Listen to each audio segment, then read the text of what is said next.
যেমন কোন আদর্শ গ্রহণ করিও না, সেই আদর্শ গ্রহণ করার ফলে স্ত্রীরা তোমাদের মাথার উপর চড়ে ওঠে। যে আদর্শ গ্রহণ করার কারণে তোমার স্ত্রী তোমার কথা অমান্য করে, এমন কোন কাজ কবুল করিও না। পরিবারের পরিচালনা করার জন্য পরিবার যে ব্যয় হয়, এই ব্যয় কে বহন করে? বহন করে তো পুরুষে।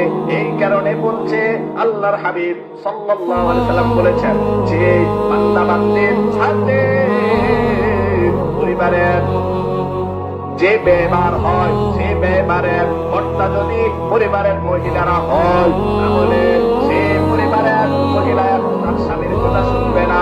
পরিবার পরিচালনা করার দায়িত্ব নিয়েছে কাকে? একমাত্র পুরুষদেরকে।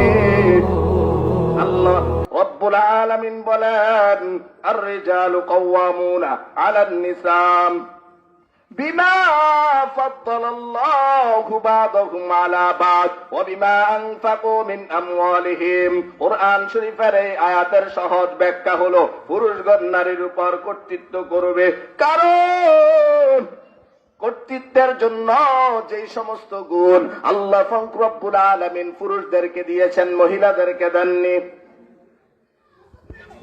আরেকটা কারণ হলো গো ওয়াবিমা আনফাকু মিন আমওয়ালিহিম, সংসারের মধ্যে যে সমস্ত খরচাদি হয় কে চালায়? পুরুষেরা চালায়। এই কারণে আল্লাহ পাক রব্বুল আলামিন বলেন, ও শৈলখালীর মা বোনেরা শোনো গো, পুরুষরা হলো সংসারের দায়িত্বশীল, তারা পরিবার চালাবে, তারা যেভাবে বলে সেভাবে শুনতে হবে। এটাই আল্লাহ পাক রব্বুল আলামিন বলে দিয়েছেন।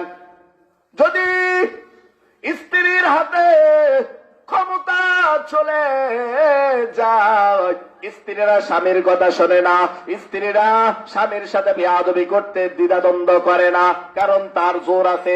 এই কারণে ইসলাম বলেছে নারীদেরকে বেপর্দা অনুযায়ী, ইসলাম বলেছে নারীরা চাকরি বাকরি করবে বেপর্দা অনুযায়ী, সেটা স্বীকৃত দেয় না। কারণ